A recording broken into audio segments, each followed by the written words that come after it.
Tere, mina olen Eerika. Tänases episoodis on meil külas füsioterapeudid Anette ja Kadri. Räägime füsioteraapiast, kuidas saab ennetada vaagnapõhja probleeme ja naise tervisest üldiselt. Head kuulamist! Tere tulemast Next Fertility Nordic podcasti, meie füsioterapeudid Anette ja Kadri. Tere! Esiteks siis palun tutvustage ennast, kes te olete, kus te olete õppinud ja kaua te olete füsioteraapiaga tegelenud. Anette, palun. Tere, mina olen Anette Peterson ja olen füsioterapeudina töötanud nüüdseks juba ligi 15 aastat. Ja naiste tervises viimased 10 aastat naiste tervise valdkonnas. Õppisin Tartu Ülikoolis, lõpetasin seal ka magistri ja siis olen erinevates valdkondades töötanud peamiselt pikem kliiniline praktika oli siis PERHis, kus ma olin väga erinevates osakondades, aga valdavalt siis kõhukirurgiast taastumise probleemidega tegelesin. Aga kõige muuga ka, aga viimased 10 aastat on siis naiste tervis ja vaagnapõhja probleemid minu südameasjaks olnud. Ja Kadri? Tere, mina olen Kadri Taalfeld. Olen olnud üle 20 aasta füsioterapeut ja põhiliselt töötanud Lääne-Tallinna Keskhaigla neuroloogiaosakonnas ja sealt siis saanud ka huvi vaagnapõhja füsioteraapia vastu ning viimased 8 aastat olen siis tegelenud vaagnapõhja füsioteraapiaga ning samamoodi olen lõpetanud Tartu Ülikooli ja olnud siis lõpetanud ka magistri Tartu Ülikoolis. Väga tore, mul on väga hea meel, et te siia podcasti täna tulite, sellepärast et nagu meie graafikud näitavad, on nõudlus väga suur ja naised järjest rohkem leiavad tee meie kliinikusse, ka võib-olla suuresti tänu sellele, et meil on Tervisekassa leping füsioteraapiale, aga räägime ju täpsemalt, et mida tähendab just naisele mõeldud füsioteraapia ja kuidas see erineb tavalisest füsioteraapiast? Siin saab eristada nii-öelda naistele suunatud füsioteraapiat, kus siis on olgu see siis rinnatervis või luutervis või üldiselt naiste erinevad lihase luustiku probleemid. Aga täpsemalt tegeleme võib-olla rohkem siis vaagnapõhja füsioteraapiaga ja vaagnapõhja tervisega ehk see on valdkond, kus on füsioterapeutidel vaja eriväljaõpet ja see on väga delikaatne ja võib-olla intiimne. Väga paljud füsioterapeudid isegi ei taha sellest valdkonnas väga toimetada. Muidugi tahetakse teada põhiteadmisi, kuidas naist toetada erinevatel eluetappidel, olgu siis rasedus, sünnitus või siis võib-olla vanemas eluperioodis, kui on mingid probleeme tekkinud, aga jah, võib-olla väljaõpe ongi see, mis eristab siis tavafüsioterapeuti naiste või siis vaagnapõhja füsioterapeudist. Väga hea teada, ilmselt ka kõigil kuulajatel, vaatajatel. Aga räägime nüüd sellest anatoomilisest poolest, et mis asi see vaagnapõhi on ja mis funktsioone ta täidab?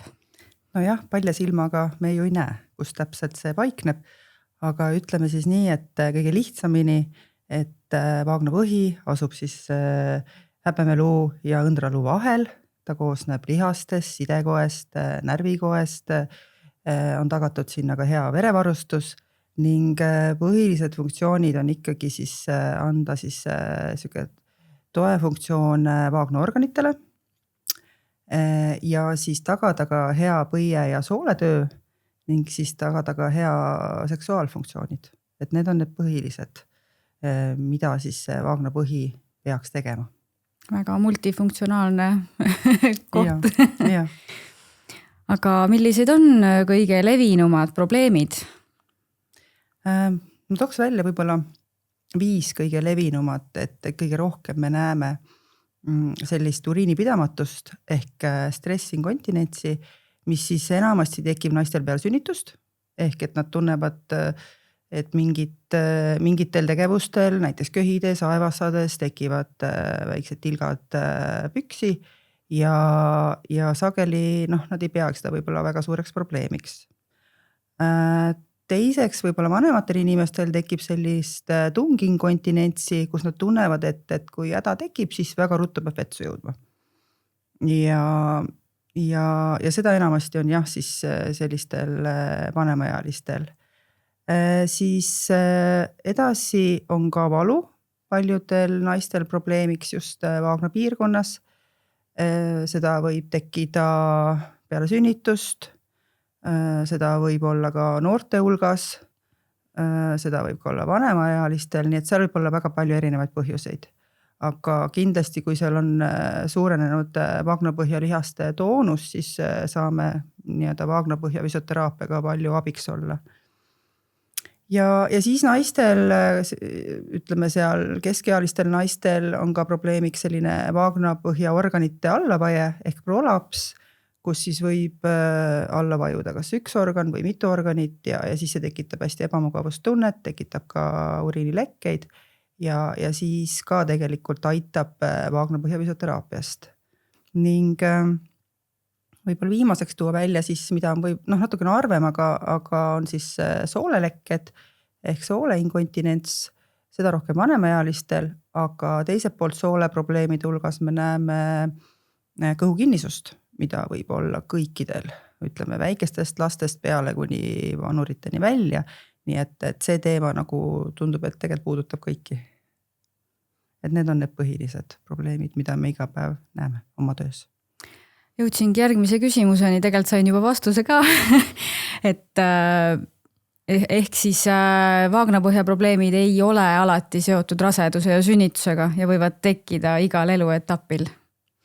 Jah, need võivad olla igas eluetapis, muidugi eks see rasedus ja sünnitus, see periood ise annab naise kehale üsna suure koormuse, lihtsalt oluliselt suurem raskus üsna lühikese aja jooksul tekib sinna vaagnapõhjale, mis ikkagist neid struktuure koos hormoonide ja kogu keha koostoimega mõjutab.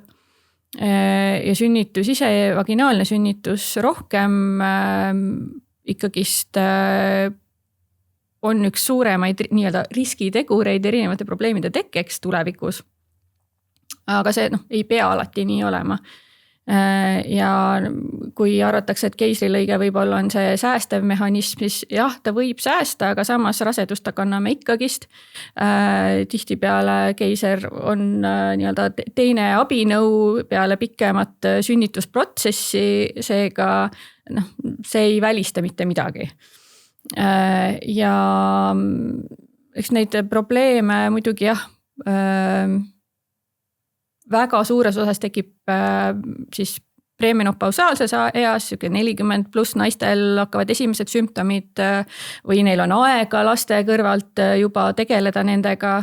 Ja siis on juba peale menopausi seal 50-60 aasta vanuses, 60 pluss pigem isegi hakkavad rohkem need erinevad probleemid kimbutama, olgu seal siis tunginkontinents, et ongi vaja hästi sagedasti tualetis käia või siis on juba kaasuvad terviseprobleeme nii palju, et need kõik asjad kuidagi mängivad ühte potti kokku, need erinevaid ebamugavusi.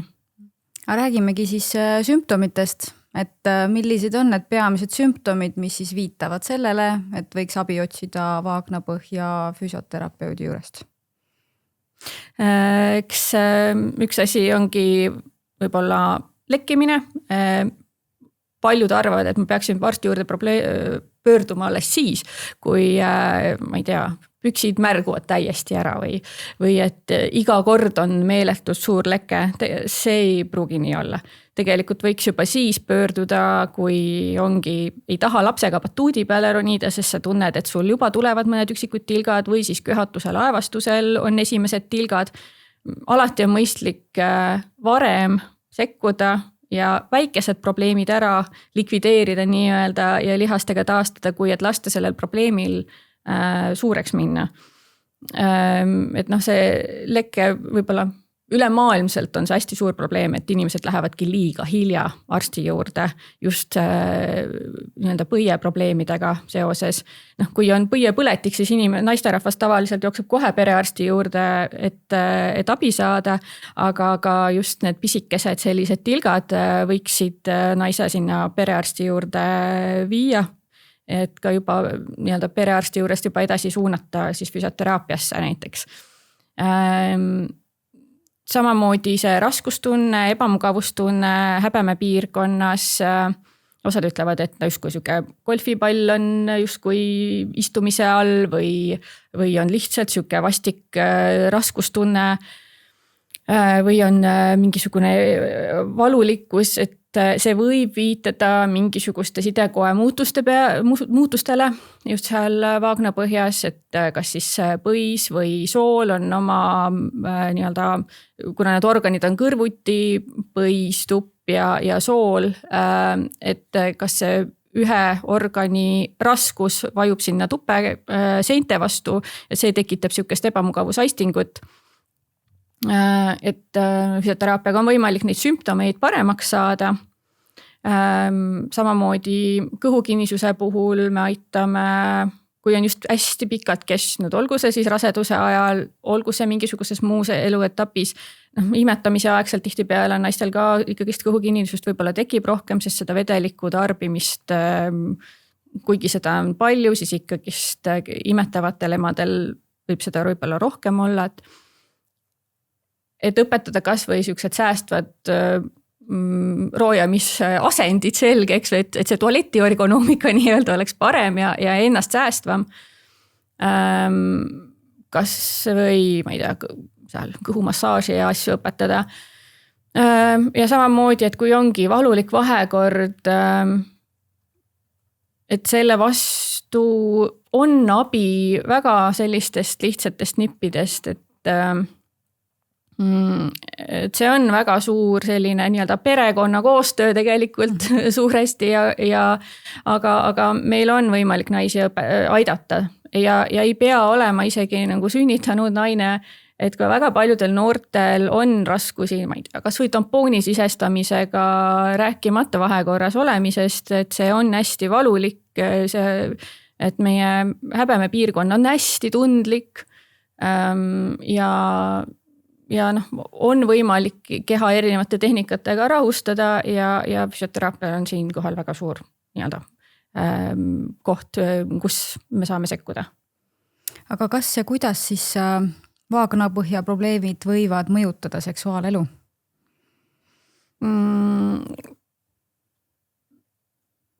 No üks asi ongi see, et see vahekord ongi valulik või siis täiesti võimatu.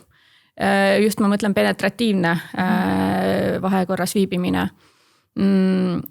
Et kas siis ongi häbemepiirkonnas on tundlikkusprobleemid, et see limaskestad on sellised väga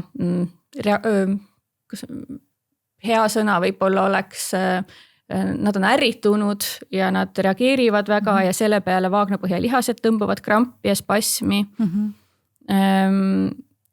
Lisaks on ka samamoodi siis õndraluu ehk siis nii-öelda rahvakeeli sabakondi valuprobleemid, et on keeruline istuda või siis ongi istudes ongi ebamugavustunne, kas seal häbemepiirkonnas näiteks või siis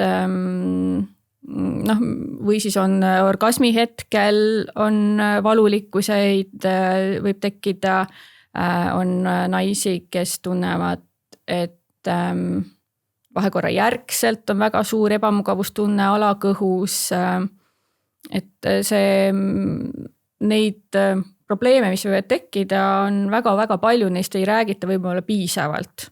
Et väga paljud naised kannatavad vaikselt ja üksi, teadmata, et tegelikult on võimalik natukene seda asja paremaks teha, see on muidugi väga pikk protsess tihtipeale. Ja nõuab väga suurt usaldust just patsiendi ja siis spetsialisti vahel. Aga et see on võimalik neid asju nagu paremaks teha.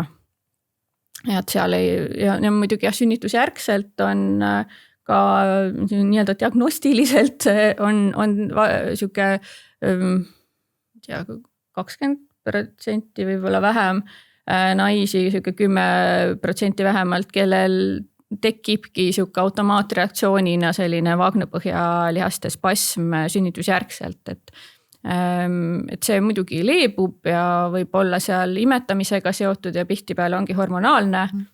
Aga samas on tehnikaid, mis aitavad sellega nii-öelda leebemalt ja valutumalt toimetada, aga see peab olema ka väga suur siis partnerite omavaheline koostöö.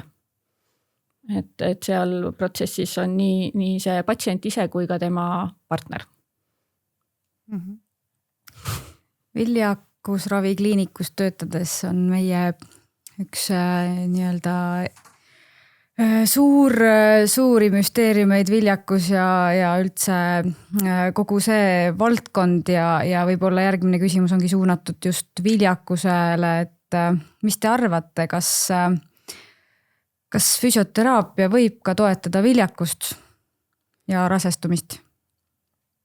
Ja ma arvan, et ta võib toetada, et me ei tegele nagu raviga, aga just seda toetada, et naise vaagnapõhi oleks nii-öelda hea keskkond rasestumiseks, ütleme nii. Et ta sageli, kui ei jää naine rasedaks ja need protsessid on päris pikad, et siis kindlasti koos stressi ja sellise murega see vaagnapõhi ka on sageli seal sellises stressiolukorras ja pigem sellises ülepinges. Ning et seda nagu suuta naisele õpetada, et kuidas ta suudab ise oma vaagnapõhja seal nii-öelda valuvabaks muuta või leebemaks muuta, et see vaagnapõhi oleks selline elastne ja liikuv kude, et siis see on nagu põhine, mida me saame nagu õpetada ja teiselt poolt ka parandada sellega koos vaagnapõhja verevarustust, nii siis lihastes kui ka organites, ehk et anda lihtsalt seda võimalust, et naine oleks oma kehaga paremini kontaktis. Ehk et mõnikord ongi see nii-öelda ka vahekord, see valulik, et ei olegi võimalik rasestuda tänu selle, et ei saa vahekorda astuda. Et siis kindlasti on seal võimalik nii-öelda see keskkonda muuta ja naise jaoks nagu mugavamaks teha. Aga nüüd selle rasestumise koha pealt, et kui on õnnestunud jääda rasedaks ja rasedaks olemise ajal juba tekivad mingid probleemid, küsimused, et tahaks näiteks tulla füsioterapeudi juurde, et mis te arvate, mis on raseduse ajal see õige aeg, kui peaks tulema füsioteraapiasse? No meie soovime muidugi, et kohe alguses tahaksime kõiki rasedaid näha, aga kahjuks tõde on see, et me näeme neid seal, kui on mingi probleem. Et alguses saaks juba nii-öelda selle raseduse teekonna läbi rääkida, anda nagu nii-öelda sellised juhised kätte, kuna võib-olla rohkem treenida, olla aktiivsem ja kuna võib-olla peaks just natukene nagu rahulikumalt toimetama, eriti seal raseduse lõpus, mida teha sünnituse ajal ja kindlasti ka sellest rääkida, et kuidas siis peale sünnitust jällegi taastuda. Et kogu see teekond nagu läbi võtta, et siis on see aeg, naisel on nagu nii-öelda vaba aega ja rahulikult saab mõelda, eks ju, et kuidas nagu oma kehaga siis paremini kontakti saada ja kui on toimuvad ka mingisugused muutused või probleemid, et siis kindlasti tulla. Aga tegelikult just see algus anda naisele nagu see teavitus, et sageli me kuuleme, et naised jällegi ei tea sellest rasedusest nii palju kui võiks, et me kuuleme küll, et igasuguseid koole ja kohti on, kus saab käia ja omandada teadmisi raseduse aja kohta, aga ikkagi nad tulevad ja ütlevad, et miks keegi ei rääkinud, et siis pigem see algusaeg on siuke rahulik ja oleks võimalik võib-olla kõik need asjad läbi arutada, et kuidas oma treeningutega nii-öelda edasi minna, kes on rohkem treenija ja kes ei võib-olla ei ole üldse aktiivne, et kuidas seda ikkagi mingisugust aktiivsust nagu hoida. Et võib-olla need on need põhilised sellised sõnumid, mida tahaks nagu edasi anda. Olen näinud naisi ka, kes täitsa sünnituseni treenivad. et neile võiks olla tõesti väga palju kasu. Aga kuidas füsioteraapia aitab sünnituseks valmistumisel? Sünnistamiseks valmistumisel saame õpetada lõõgastusasendeid, kui ongi erinevaid terviseprobleeme, olgu seal mingisugune, ongi see õndraluuvalu või on sümfüüsivalu tekkinud või on seljavalud, et mis asendites nad võiksid selles mis asendeid kasutada just sünnitustegevuse ajal, kuidas aidata kehal kohaneda selle lõpumuutusega nii-öelda. Samamoodi juba selgitada, et kui see sünnitus on toimunud, mida siis teha, millal mida tegema hakata. Et me võime mõelda seal 10 erinevat stsenaariumit, elu näitab ikka ise, mis lõpuks toimuma hakkab. Aga et me oleme nendeks erinevateks stsenaariumiteks ka valmis ja keha õpib ju alati siis, kui on nii-öelda treening. Ehk ohuolukorras inimene uusi asju õppima ei ole suuteline, ta käitub vanade mustrite järgi tihtipeale ja kui sa juba tead, mida sa enam-vähem tegema hakkad, sul on lihtsam alustada. Et kui sa oled seal vastsündinuga ja mõtled, issand ja nüüd ma peaksin hakkama veel mingit vaagnapõhja, keegi tuleb uksest sisse, annab mingisuguse paberi, et näe, nüüd hakkad nüüd harjutusi tegema. Ja sa mõtled, et okei, et ma üritan täna ellu jääda. et siis kui sa juba tead, et okei, et see ei olegi nii hull, ma olen seda varem teinud, siis taastumine läheb ka oluliselt lihtsamalt, sa oled ise selleks valmis ja ongi, su meel on juba tegelikult võib-olla natukene rohkem rahulikum. Et see on nagu põhiline, et just nii-öelda natukene ette valmistada, aga samas ka just valmistada keha siis ette selleks muutuseks, mis sünnituse ajal toimub. Jah, et ega naised seal peale sünnitust ju mõtlevad lapse peale, mitte nii väga enda peale. Ja siis hakata seda kuidagi selgitama, et on vaja ka enda peale mõelda, et see ei pruugi nii hästi minna. Täitsa mõistan. See on hea point. Aga järgmine teema, Kegeli harjutused. Mis asjad on Kegeli harjutused ja kas need sobivad kõigile? Jah, seda me kuuleme ja näeme internetis palju. Et kes teeb Kegeli harjutusi, et siis vist kõik mured kaovad. Aga kahjuks see nii ei ole, et Kegel on iseenesest siis vaagnapõhja lihaste selline pingutus ja lõdvestus ja mitte midagi muud. Et see Kegeli harjutus on siis pandud Ameerika günekoloogi Arnold Kegeli järgi, kes siis 1940 seal avastas, et peale sünnitust oleks hea naistel teha selliseid pingutusharjutusi. Et jah, et kui ta oleks nii, et anname selle ühe harjutuse ja paberilehe, siis ma arvan, et meid ei oleks nagu vaja. aga kahjuks ei ole ainult nagu pingutusest kasu. Et sageli oleme näinud, et naised ei suudagi oma neid vaagnapõhjalihaseid üles leida. Et meie suurim töö on selles, et saada naised kontakti oma kehaga, leida üles need lihased, millega me tahaks üldse toimetada ja see on nagu see, et seda nagu nende pingutusharjutustega päris ei saa, et nad võivad seda pingutust siis teha hoopis vastupidiselt ja sellega endale liiga teha, saada võib-olla juurde veel sinna valusümptomid. Et see on see reaalsus, et sageli me tahaksime, et naised ikkagi tuleksid peale sünnitust vähemalt hindamisele, et nad saaksid aru, mis seal vaagnapõhjas toimub. Ja siis saaks öelda, jah, teile need Kegeli harjutused sobivad või ei, või me peaksime hoopis midagi muud tegema. Et see on natuke jah müüt, et üks müütidest, et Kegeli harjutus ei sobi kõigile. Aga jätkamegi siis müütidega. Mis on need peamised levinud müüdid, millega siis inimesed näiteks kabineti ukses sisse astuvad? No võib-olla üks põhiline müüt on see, et need sellised uriinilekked tekivad alles vanemas eas. Et seda ma olen kuulnud, eks. See on normaalne vananemise osa. Jaa, lausa nii. Ja noortel ei ole seda.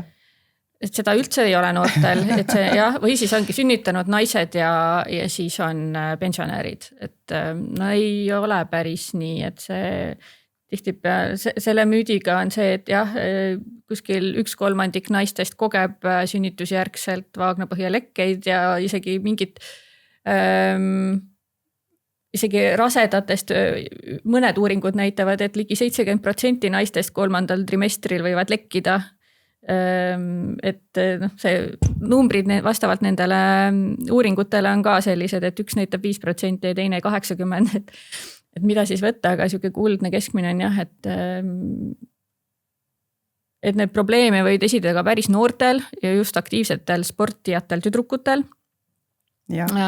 Siis see ei ole, noh jah, me vananeme, see on normaalne, et me alates 27. eluaastast umbes keha hakkab vananema. See toimub tsükliliselt ja erinevatel tsüklitel toimuvad kehas erinevad muutused. Aga meil on võimalik lihastreeninguga hoida erinevaid probleeme oluliselt ära. Ja see ei pea olema vananemise osa, et me peame oma kehade eest ikkagist hoolt kandma ja siis see ei ole probleemiks, et noh, öeldakse, et vaagnapõhja füsioteraapia aitab kuskil 68% naistest just nendest leketest vabaks saada. No see on ikkagist pool nendest, kes kannatavad, vähemalt pool, kui mitte rohkem. Ja see on nagu kõige odavam meetod tegelikult nende probleemide lahendamiseks. Et jah, me näeme neid nagu vanu naisi või ütleme vanema seas naisi, tegelikult nad on kümneid ja kümneid aastaid olnud selle probleemiga hädas ja võib-olla algus on saanud ikkagi peale sünnitust, nii et see, et ikkagi koheselt tegeleda peale sünnitust oma probleemiga on võib-olla see, mis oleks nagu kõige lihtsam võimalus ja naised saaksid nautida oma edaspidist elu, et mitte olla nii-öelda kuidagi sotsiaalselt eraldatud.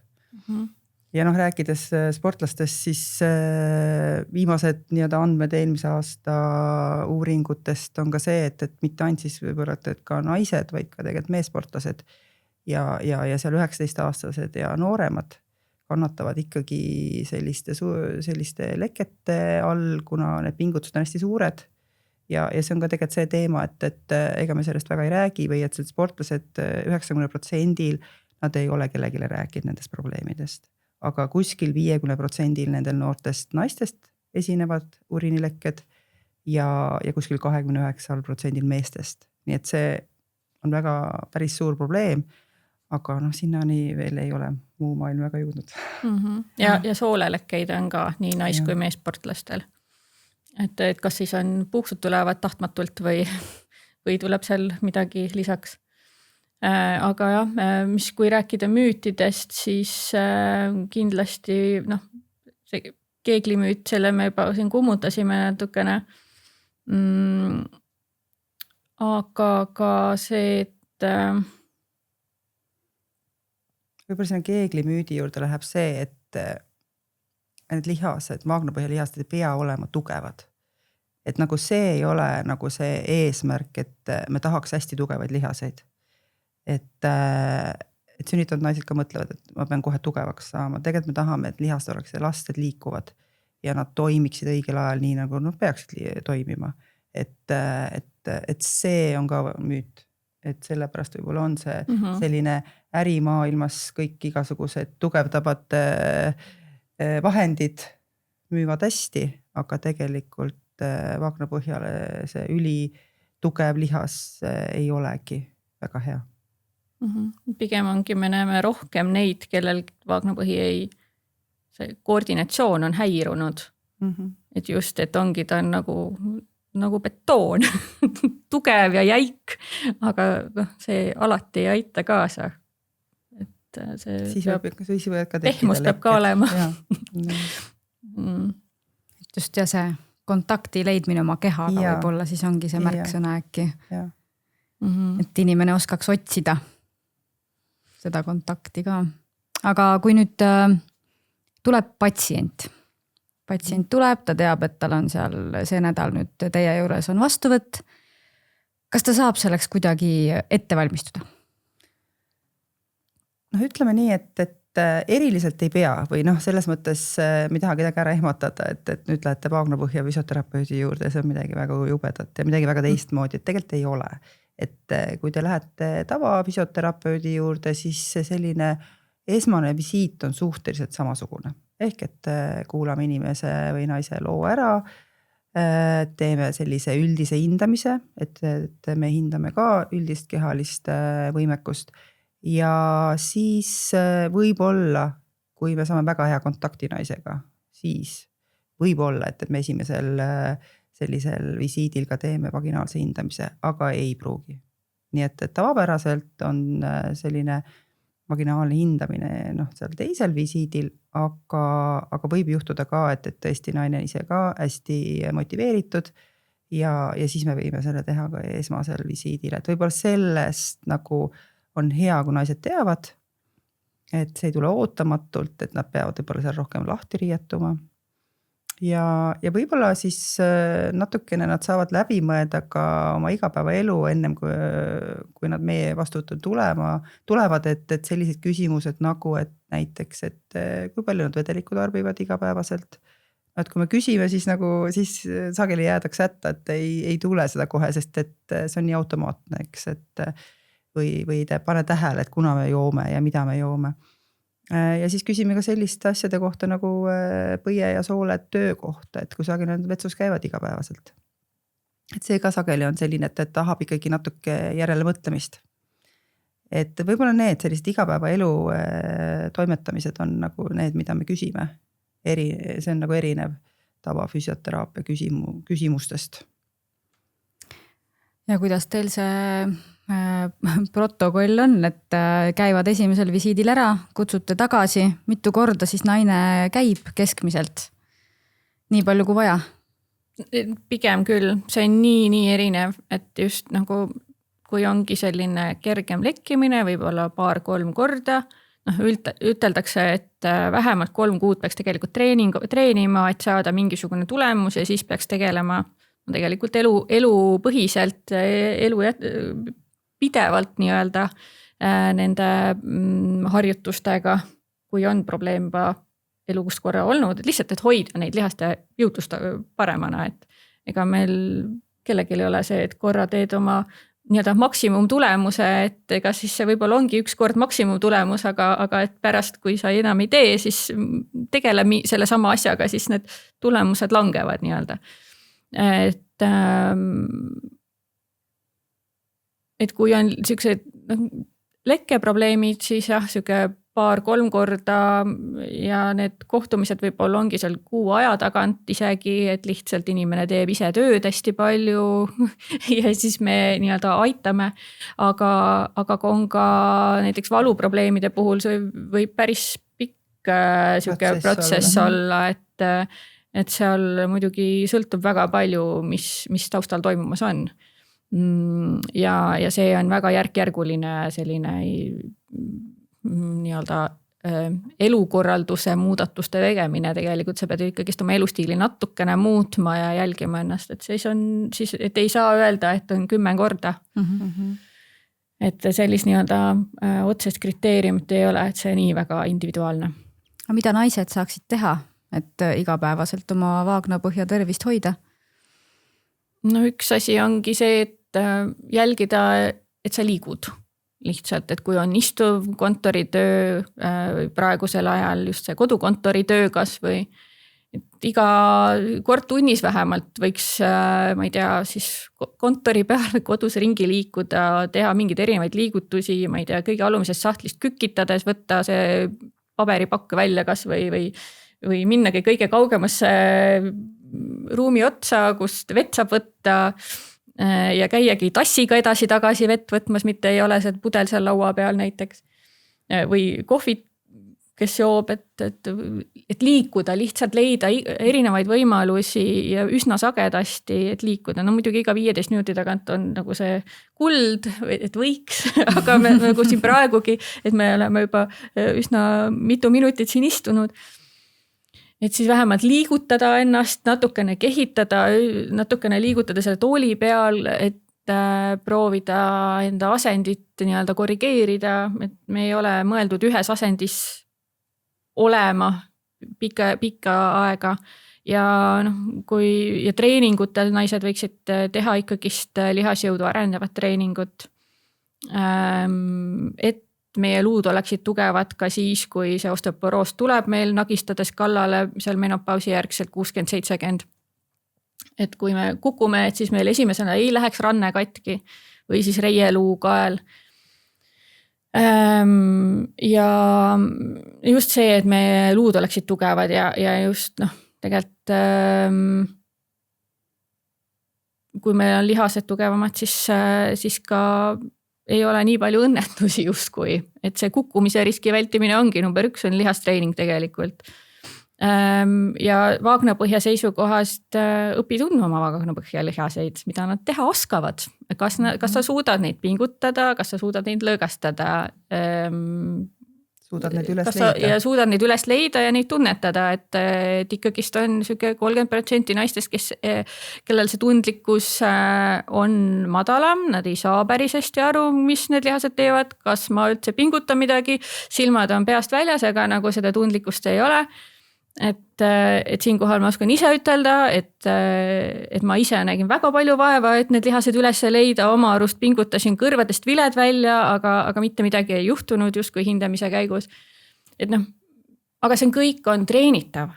Et praegusel hetkel ma saan aru, mida need lihased teevad ja kuidas nad toimivad, aga lihtsalt, et see kehakontakt võibki olla erinev ja oluline on seda vaagnapõhja tunnetada ja kui juba tehakse näiteks jõutreeninguid või erinevaid käiakse sportimas, mis on imeline, kui seda tehakse paar korda nädalas, siis vaagnapõhja võiks ka paaril korral nädalas vähemalt siis pingutada lisaks, et ennetavalt hoida ära erinevad probleemid. Et kas siis hoida siukseid pikki kokkutõmbeid ja kindlasti lasta ka lõõgastuda selle järgselt sama pikka aeg, kui on see kokkutõmme kestnud. Teha siukseid kiireid pingutusi, et seal ei olegi siuke kordade arv, pigem selline kehataju, et kas ma suudan need lihased ära väsitada. Ja kas need lihased jäävad justkui pingesse, siis see on ka märk, et ma peaksin selle lõõgastumise poolega natukene rohkem tegelema. Et lihtsalt hoida oma keha liikumises.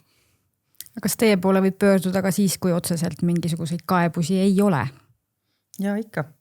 Et ma arvan, et just see rasedusaeg ja sünnitusjärgselt, et igal pool juba Euroopas on see kuldstandard, et peale sünnitust 2 kuud hiljem võiksid kõik naised tulla, lihtsalt kontrolli. Et ei pea veel olema probleeme, et sageli ongi see, et kui naised väga suuri pingutusi peale sünnitust ei tee, siis nad ei saagi aru, et neil oleks mingisugune probleem.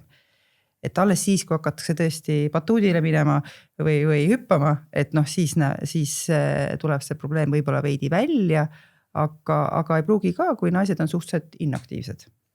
Ja et siis see oleks küll see sõnum, et me saaksime nad peale sünnituse ära hinnata ja siis anda nii-öelda rohelise tule, et kes tahavad spordiga jätkata, kes tahavad oma treeninguid edasi teha, mida nad enne rasedust tegid, et see oleks ju lihtsalt selline, et kõik on hästi, et nad saavad selle julguse, motivatsiooni ja nad ei pea muretsema, et midagi võib sealt juhtuda, kui ma nüüd hakkan trenni tegema.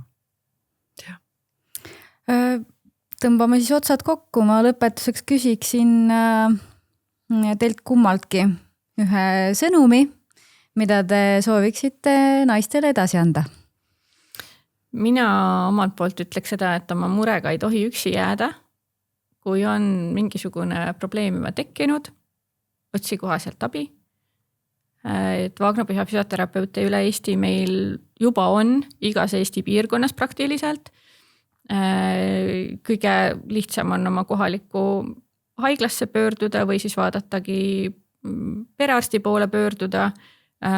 Gynekoloogid suunavad meile, et kindlasti küsida julgelt. Ja võib-olla mitte kartma, et kui on selline probleem tekkinud, et see ei pruugi tähendada midagi väga sellist rasket haigust või suurt probleemi, et mõnikord tõesti piisab ühest visiidist ja juba muutused. Nii et ei pea jääma ootama. suur aitäh igal juhul, et te tulite, mul oli väga põnev, väga huvitav, ma loodan, et ka meie kuulajatel, vaatajatel. Aitäh! aitäh! Aitäh!